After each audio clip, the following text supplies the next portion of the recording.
So দেখতে দেখতে আমরা অনেকগুলো অপশন ওয়ার্ডপ্রেসের এক্সপ্লোর করে ফেললাম। এবার যে বিষয়টা আলোচনা করব সেটা হচ্ছে অ্যাপিয়ারেন্স। এটা একটু ইন্টারেস্টিং একটা পার্ট, ইন্টারেস্টিং এরিয়া। সো চলুন আমরা অ্যাপিয়ারেন্সে সরাসরি ক্লিক করি। অ্যাপিয়ারেন্স থেকে কি করতে হয়, আমাদের যেই থিম, থিম ফাইল, এগুলো আমরা চাইলে এডিট করতে পারবো, নতুন থিম ইনস্টল করতে পারবো, অ্যাক্টিভ করতে পারবো, ডিঅ্যাক্টিভ করতে পারবো, নতুন থিম আপলোড করতে পারবো, নানান রকম থিম রিলেটেড অপশন। সো চলুন আমরা এই মুহূর্তে দেখতে পাচ্ছি আমাদের সাইটে অ্যাপারেন্সে ক্লিক করার পর থিমে নিয়ে আসছে। সো এই যে থিমটা, থিমে যদি আমরা ক্লিক করি, এটা আমাদের অ্যাক্টিভেট থিম, অ্যাক্টিভ থিম লেখাই আছে। সো এই থিমের নাম দেখতে পাচ্ছি, থিমের ভার্সন দেখতে পাচ্ছি, এই থিমটা কারা বানিয়েছে, দ্যাটস মিন অ্যাথর, তাদের নাম দেখতে পাচ্ছি এবং কাস্টমাইজ করতে পারবো এখান থেকে।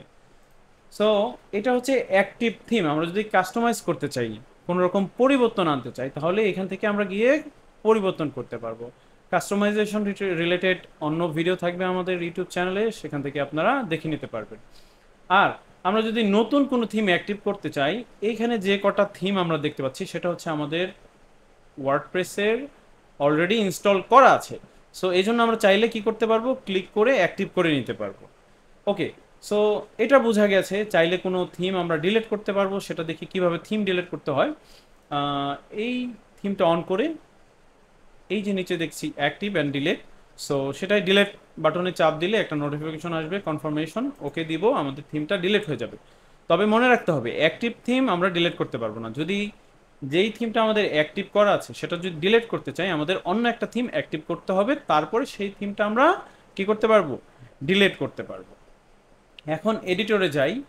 আর এডিটরে যাওয়ার আগে আমরা অ্যাড নিউ থিমে চলে যাই। অ্যাড নিউ থিম বাটনে যদি ক্লিক করি, আমরা ওয়ার্ডপ্রেসের যেই লাইব্রেরি আছে সেখান থেকে আমরা যে কোনো থিম আমরা ইনস্টল করে নিতে পারবো সম্পূর্ণ ফ্রিতে, এবং ফ্রি ভার্সনটা ইউজ করতে পারবো।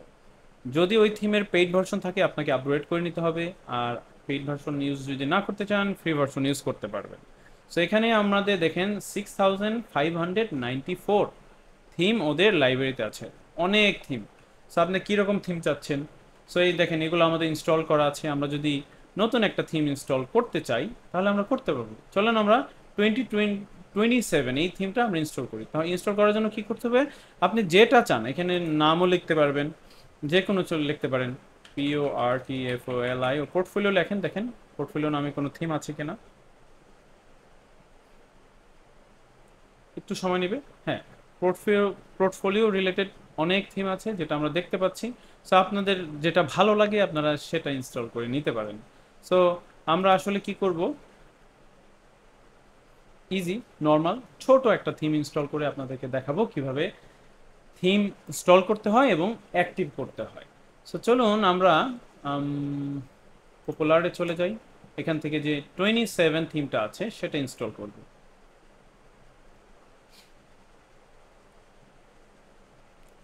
ইনস্টল হচ্ছে। তার আগে আমরা কি করব, আমাদের সাইটটা এখানে মাই ব্লগ, এই যে হোম আইকনটা দেখছেন, এখানে গিয়ে মাই সাইটে আমরা open in a new tab A click করলে তাহলে নতুন একটা ট্যাবে আমাদের বর্তমান ওয়েবসাইটটা দেখতে কেমন সেটা আমরা দেখে নিতে পারবো। চলুন আগে দেখে নিয়ে আসি। সো আমাদের বর্তমান সাইটটা দেখতে ঠিক কিছুটা এমন দেখাচ্ছে। সো আমরা যখন নতুন থিমটা, এই থিমটা ইনস্টল করার পরে অ্যাক্টিভ করব, তখন কেমন দেখা যাবে সেটাও আমরা দেখব। সো চলুন আমরা থিমটা অ্যাক্টিভ করে ফেলি। এই বাটনে আমাদের একটা ক্লিক করতে হবে।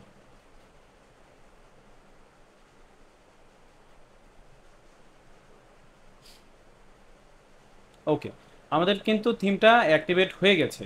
সো আমরা সাইটটা যদি একটু রিফ্রেশ করি তাহলে দেখব আমাদের ওয়েবসাইটের থিমও কি হয়ে গেছে, চেঞ্জ হয়ে গেছে। সো দেখতেই পাচ্ছেন আমাদের ওয়েবসাইটের থিমটা কিভাবে চেঞ্জ হলো। সো আপনারা চাইলে যে কোনো একটা থিম থেকে আরেক থিমে যেতে পারবেন। ওকে, সো এই হচ্ছে গিয়ে থিম। আর মজার বিষয় হচ্ছে নতুন থিমে আসলেই নতুন নতুন অপশন চলে আসবে। সো সেগুলো আপনাকে আস্তে আস্তে ধরে ধরে শিখে নিতে হবে। সো কারণ এই থিমটা ইনস্টল করার পর আমার বেশ কিছু নতুন অপশন চলে আসছে। সো এই থিমটা যদি আবার করি, আপনারা দেখবেন এই অপশনগুলো আবার কি চলে যাবে। সো এক এক থিমে এক এক রকম ফাংশন থাকে, সেগুলো আপনি ধীরে ধীরে পর্যায়ক্রমে আস্তে আস্তেই বুঝতে পারবেন। সো দেখেন এখানে থিমের মধ্যে অ্যাপারেন্সে থিম আর কোনো অপশন নাই, শুধু এডিট করার অপশন দিছে। সো আমরা এডিটরে একটা ক্লিক করি, নিউ ট্যাবে। নিউ ট্যাবে গেলে আমরা কি দেখব, এই থিম যে বানিয়েছে তারা আমাদের একটু কাস্টমাইজের অপশন দিয়ে থাকে। সো বিভিন্ন থিম এত কী রকম কী কাজ করে, বিভিন্ন রকম ফাংশন অ্যাড করে থিমে। সো ইউজারদেরকে আরও নতুন কিছু অপশন দেয় যেন তাদের কাজ করতে, কাস্টমাইজ করতে অনেক সুবিধা হয়। সো আমরা এডিটরে গিয়ে দেখব এখানে আমরা navigation, style, page, template, pattern এগুলো আমরা চেঞ্জ করে নিতে পারবো। সো এটা আপনারা নিজেরা একা একা দেখে নেবেন। সো এই ছিল আমাদের অ্যাপারেন্স অপশন। নেক্সট ভিডিওতে আলোচনা করব প্লাগইন নিয়ে। Thank you.